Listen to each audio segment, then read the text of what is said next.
Hi BookTube, it's Amy. I'm here for my Friday reads as usual. So I have posted a couple of videos in the last couple of days, but you haven't really seen my face since before Christmas. I sort of dropped off the map there in the middle of Vlogmas. I did intend to film videos while I was at home visiting my parents, but it was a little bit of a different Christmas vacation than I intended.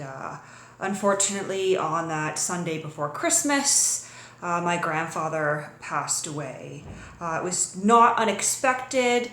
He had been ill for quite a while, but it was just a very different Christmas week than I had expected otherwise. And so I was spending time with my family and going with my dad to the funeral and to the viewing, and so that was a different week. But I'm back here on BookTube now. I posted my review of the last volume of Proust yesterday, or perhaps it was earlier today. I think I posted it earlier today. I did film it a couple of days ago, but hadn't gotten around to doing the editing until yesterday, and then I think I published it today finally. But that aside, this is my Friday reads, and I'm going to talk a little bit about the book that I picked up and started reading while I was still on my vacation. I didn't get very far in. So I asked for my parents to get me a copy of Little Men for Christmas, and my mom came through with this one. This is the first book I've gotten for Christmas that I've asked for in quite a long time. She gave me my grandmother's copy of Little Women as well, so it's a nice set, so to speak. But I've got a copy of Little Men here, and it's one of these Junior Classics editions. Let me just set this tea aside so I can open the book. It's a little bit dirty, not in the best condition, but it's definitely a decent reading copy, which is all I want it for at the moment. It's got some nice illustrations in it. And this is, of course, the sequel to Little Women and Good Wives. Life at Plumfield with Jo's Boys. And in here, my sister gave me this bookmark while I was at home. I didn't have a bookmark with me, so I asked if I could borrow one. This is something that I think she made herself. I asked to borrow it, and then as I was packing my suitcase, she said to me, "You can go ahead and keep that. I don't like that one anyway." So I've got a nice bookmark from her, but I'm just a chapter into Little Men. And so far we have met Nat, who is a young orphaned boy who plays, I think it's the violin quite well, the fiddle or the violin quite well. And he has, through some chain of events, met Laurie, who is now married to Jo's sister Amy. And Laurie has sent Nat along to Jo and Mr. Bear's school. So Jo is, of course, now Jo Bear, and Professor Bear is her husband. They've been married, and they have opened this school for boys. And they have all sorts of orphans and kids down on their luck, and they've taken them into this little family. And so Nat has arrived, and he's quite exhausted, so he's had his bath, and he's fallen asleep. And there's this funny scene where they're having a pillow fight. There's an illustration of the pillow fight here. But they have this pillow fight, and Jo says something along the lines, she's called Mrs. Bear, but Mrs. Bear says something along the lines of, "You see, we don't believe in making children miserable by too many rules and too much study. I forbade nightgown parties at first, but bless you, it was of no use. I could no more keep those boys in their beds than so many jacks in the box. So I made an agreement with them. I was to allow a 15-minute pillow fight every Saturday night, and they promised to go properly to bed every other night. I tried it, and it worked well. If they don't keep their word, no frolic. And if they do, I just turn the glasses around, put the lamps in safe places, and let them rampage as much as they like." And here's actually an illustration of the violin or the fiddle that Nat got to play. So it's shaping up to be a very fun book. I've never read Little Men before, but it's one that my mom says is quite good. So I'm sort of starting into that, but my attention has been diverted by Proust. If you're not interested in Proust, you may as well click away now, because this is what the rest of this video is going to be. So I'm on the final volume of In Search of Lost Time, Time Regained. Apparently this edition also includes a guide to Proust by Terence Kilmartin and revised by Joanna Kilmartin. And this is, of course, the Andreas Mayer and Terence Kilmartin edition of Proust that I've been reading through, revised by DJ Onright. And yeah, I'm 130 pages into this. I started it last night, and I am loving this volume. So I didn't realize that we were going to get wartime Paris. We are now at World War I. So this volume opens a little bit farther in the past yet. So at the end of The Captive and the Fugitive, we found out that our narrator's sort of childhood crush, childhood love, Gilbert, is engaged to be married to Saint Loup. And so at this point she has married Saint Loup, and our narrator ends up going back to the neighborhood of Cambrai to pay a visit and stay with Gilbert and Saint Loup for a while. Saint Loup is, of course, a longtime friend of our narrator, and he's reconnected with Gilbert, and he's sort of experiencing this disappointment because he's seeing these old places, these places that should mean a lot to him, places that meant a lot to him, places where memories were made, and yet he feels almost nothing. That nostalgia isn't there. And Gilbert is even saying to him, don't you remember? Don't you feel nostalgia here? And he is quite upset at not feeling this. And a little while later, I wrote in my front here, because I do write in my editions of these books, I noticed that he's not feeling that nostalgia at Cambrai, which is where you would expect to feel that nostalgia. But he feels nostalgia for Cambrai when he's in Paris, because for him, a memory is not brought on by a place. A memory is brought on by sort of a feeling, a sensation. A memory is a feeling, not a place. And I think that's something that's sort of been brought out throughout In Search of Lost Time. So he goes back to Cambrai and he spends some time there, and then he starts to talk with Gilbert a bit, and he discovers something that, shocks him a bit. He realizes that when he was young, he very much misread the situation. He finds out that she was a little bit in love with him all along, although perhaps not in love, because we get the sense that she wanted to have sex with him. She wanted to hook up with him, but he was far too sentimental and wrapped up in this idea of love to properly interpret her intentions.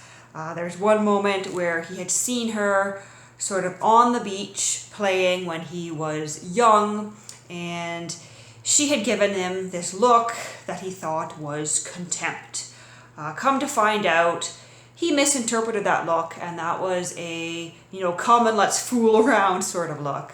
And all these years later, he's realizing that if only he had been able to properly interpret her intentions, interpret her actions, and interpret the looks on her face, then he wouldn't have had to pine away. He could have had a romance with her. But that was never to be. And we're discovering in this section 2 that Gilbert was not an innocent child. She was very much promiscuous, so to speak. Not that I like to use that word, but she was very much not as innocent as he supposed her to be. And he also has some suspicions that Gilbert was, like he suspects Albertine and Andre were, interested in women and having relationships with women. He definitely has confirmed his suspicions about Saint-Loup. So even though Saint-Loup has married Gilbert, Saint-Loup is having relationships with men. Saint-Loup is very much like M. de Charlus, who we met earlier in the work that is In Search of Lost Time. And so our narrator is coming to this conclusion that not only has he had difficulty figuring people out, but just because someone says something, it doesn't mean it's true. There is a passage here. Let's see if I can find it. But there is a passage where, I think page 122, because this is what I wrote in the front of my book here. I wrote, not only are people not as we initially what we believe them to I didn't write that very well. Not only are people not as we initially believe them to be, but their words and actions contradict each other, and we should not trust what people say. That is the state of mind that the narrator has come to. So he's reflecting on something that M. Charlus has said, and he's reflecting on a lot of people who are saying contrary things to what their actions would lead him to believe they're thinking. And after reading this report in the newspaper, he comes to the conclusion that listening to the words of kings and politicians aren't going to lead him any closer to the truth. And so he has this reflection. He says, I had learned long ago that our thoughts do not always accord with our words. Not only had I one day from the window on the staircase discovered a Charlus whose existence I did not suspect, more important in Francois, and then alas in Albertine. I had seen the formation of opinions and projects so contrary to their words that now, even in the role of mere spectator, I should not have allowed any of the pronouncements of the Kaiser or the King of Bulgaria to deceive my instinct. This book is very much a break from the earlier volumes because the war itself sort of symbolizes a break from the society that our narrator has, been in throughout the entirety of this novel. People have died, people have gone off to war. M. de Charlus is, no longer invited to some of these parties. Even the people who are high up in society have changed. People talk about the war and they dress differently. And, quite literally, there's a passage here where Gilbert is writing to him from her home. She had rushed back thinking she would be safe, but later she sort of twists this story around as rushing back to protect her home, and she was heroic when the Germans came in. And then she's writing him this letter about, you have no idea what this war is like. You don't know the importance of a road or a bridge. And then she talks about this little bridge that he, when they were in Cambrai, he told Gilbert did not remind him of his childhood. She says, the French blew up the little bridge over the Vavon, which you said did not remind you of your childhood as much as you would have wished. And the Germans have thrown other bridges across the river. For a year and a half, they held one half of Cambrai and the French the other. So not only is there this social break, but there seems to be a literal break. Like part of his childhood has quite literally been blown up. So things are very different for him now. He has spent some time ill in a sanitarium, and the only reason he's come back to Paris is because the medical staff have left the sanitarium because there is literally a war on and they're needed elsewhere. And so he is sort of in Paris in this other world. And just in this book too, I don't know whether it's a change in the translation or whether it was meant to be, but there's a sudden shift in language. Whereas in the earlier volumes, homosexuality was alluded to. It wasn't, named. All of a sudden in this volume, homosexuality, that word is used right out. and everyone our narrator has suspected is named, and everything is out in the open, and the veils have sort of fallen down, and his perception, our perception of people have sort of shifted dramatically.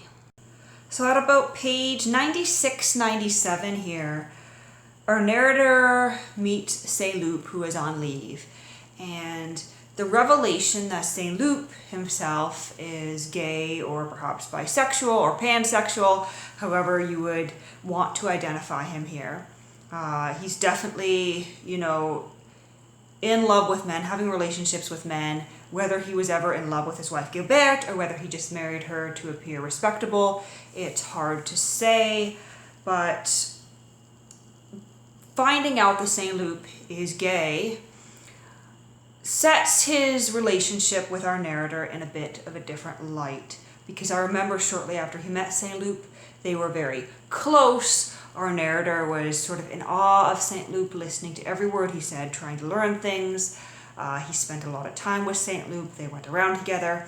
At one point, he goes to visit Saint Loup, where he is stationed in his military barracks, and he gets permission to spend the night in the barracks with Saint Loup as a guest.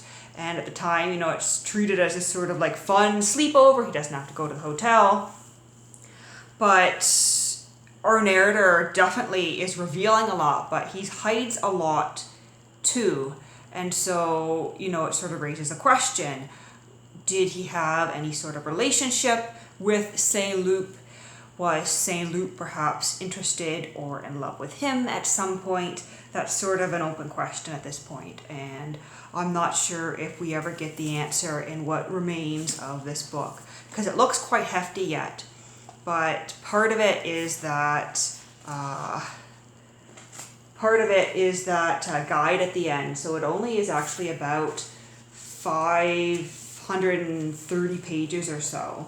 So I've got 400 odd pages left.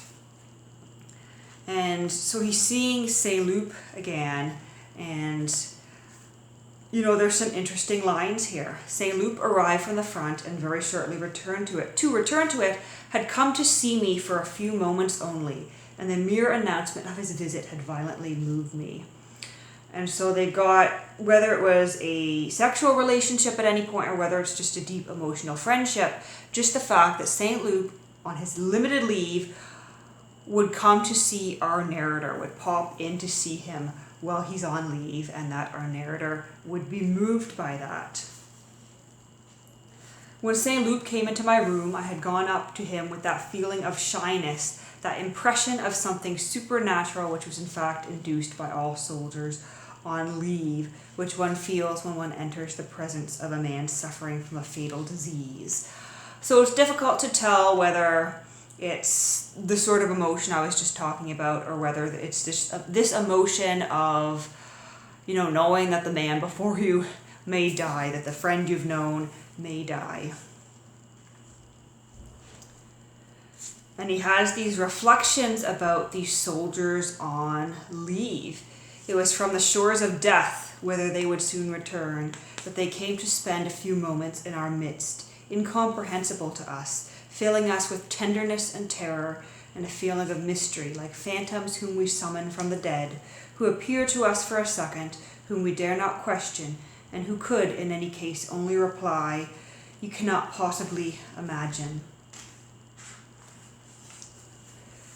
And then, farther on a couple pages, there's this passage about airplanes that definitely places us in more of a contemporary present day scene. It's almost as though we've emerged from a dream, this almost romanticized past that was the previous volumes, this world of horses and carriages and parties and society and mistresses and fancy clothes and indulgence, and we're dropped into this harsh wartime scene that seems more real to us than this past social setting. He's reflecting here on on air raids, on airplanes essentially.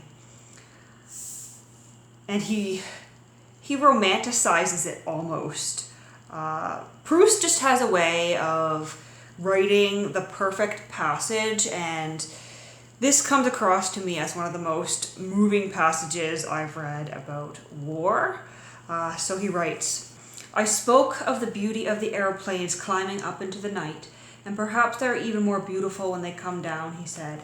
"I grant that it is a magnificent moment when they climb, when they fly off in constellation in obedience to laws as precise as those that govern the constellations of the stars. For what seems to you a mere spectacle is the rallying of the squadrons, when the orders they receive their departure in pursuit, etc. But don't you prefer the moment when, just as you have got used to thinking of them as stars, they break away to pursue an enemy or to return to the ground after the all clear, the moment of apocalypse, even when the stars are hurled from their courses?" And so it's just this image of these planes which look like stars from the ground, and you almost think they're stars, and then they're either going to land or they're going to be hurled from the sky in a fight. And just this word apocalypse, that's definitely what a lot of people would have seen this war as. Even sort of this odd continuation of society, of the people who get together in the salons, talking about the war, talking about, battles as sort of a social conversation, and not seeming to panic too much because this war seems so far away when, as the narrator points out at one point, these battles are just an hour's car ride from Paris. And things are so changed that when he meets M. de Charlus in the street, he doesn't even know it's him. So the narrator says, "Walking close behind two Zouaves who seemed hardly to be aware of him, I noticed a tall, stout man in a soft felt hat and a long, heavy overcoat, to whose purplish face I hesitated whether I should give the name of an actor or a painter, both equally notorious for innumerable sodomist scandals. I was certain in any case that I was not acquainted with him, so I was not a little surprised when his glance met mine to see that he appeared to be embarrassed, and deliberately stopped and came towards me, like a man who wants to prove that you have not surprised him in an occupation which he would prefer to remain secret. For a second I asked myself who it was that was greeting me. It was M. de Charlus.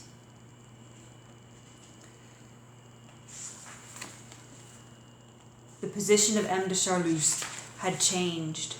In short, people in society had become disillusioned about M. de Charlus, not from having penetrated too far, but without having penetrated at all his rare intellectual merit.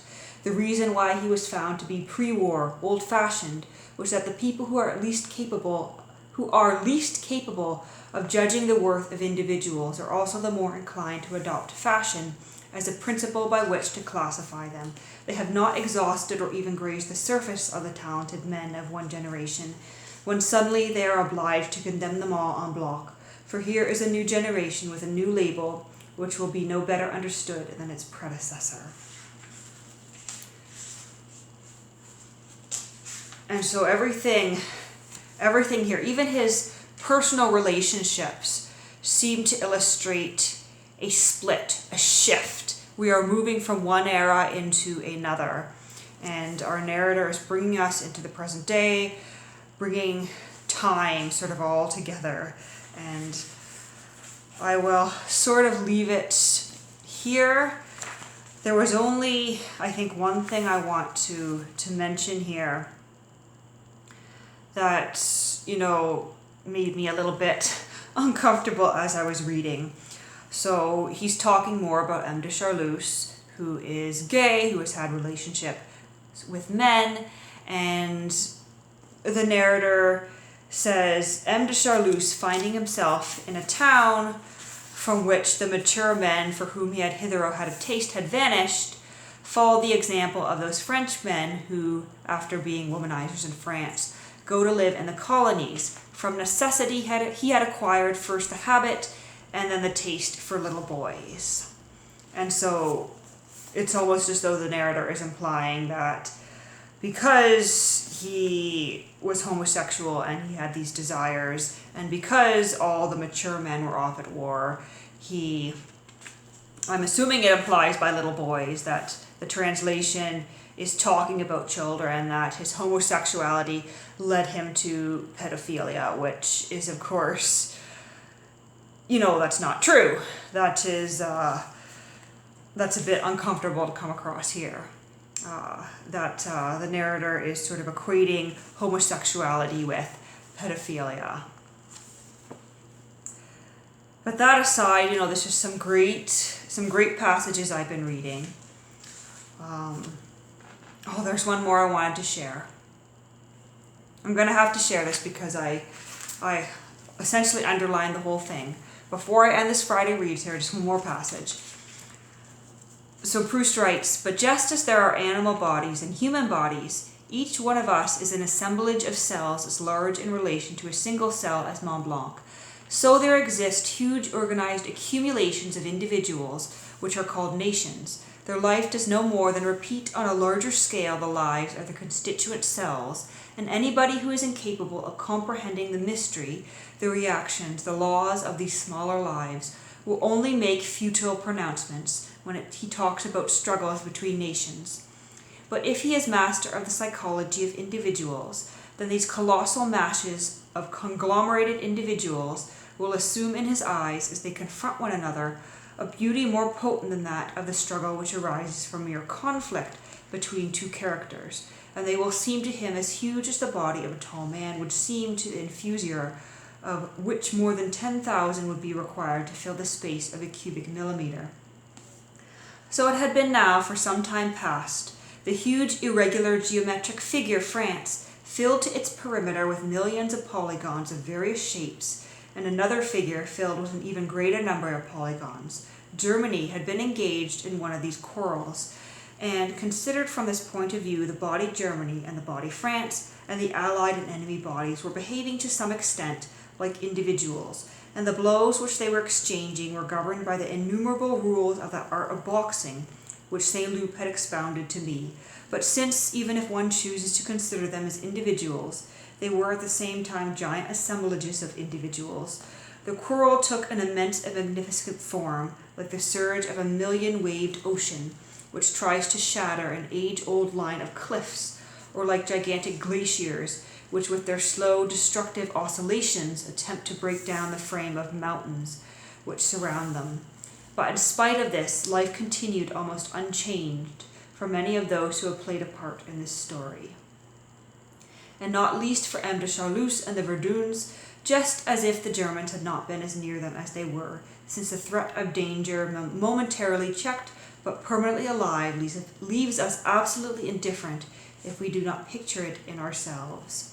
People, as they go about their pleasures, do not normally stop to think that if certain moderating and weakening influences should happen to be suspended, the proliferation of infusura would attain its maximum theoretical rate, and after a very few days, the organisms that might have been contained in a cubic millimeter would take a leap of many millions of miles and become a mass 1,000,000 times greater than the sun, having in the process destroyed all our oxygen and all the substances on which we live, so that there would exist neither humanity, nor animals, nor earth, nor do they reflect that an irremediable and by no means improbable catastrophe may one day be generated in the ether by the incessant and frenzied activity which lies behind the apparent immutability of the sun. They busy themselves with their own affairs without thinking about these two worlds, the one too small, the other too large, for us to be aware of the cosmic menaces with which they envelop us. So it was that the Verdurins gave dinner parties. Then, after a time, Madame Verdun gave them alone, for M. Verdun died, and M. de Charlus went about his pleasures, and hardly ever stopped to reflect that the Germans, immobilized, it is true, by a bloody barrier, perpetually renewed, were only an hour by car from Paris. And so I'm sort of left here with this tension, this menace that is overshadowing the narrator's life. Oh, and then there's just, one funny bit I'm seeing here too. Just one more thing before I wrap up this Friday Reads. So there is this woman who has convinced herself that the only remedy for her headaches is a croissant.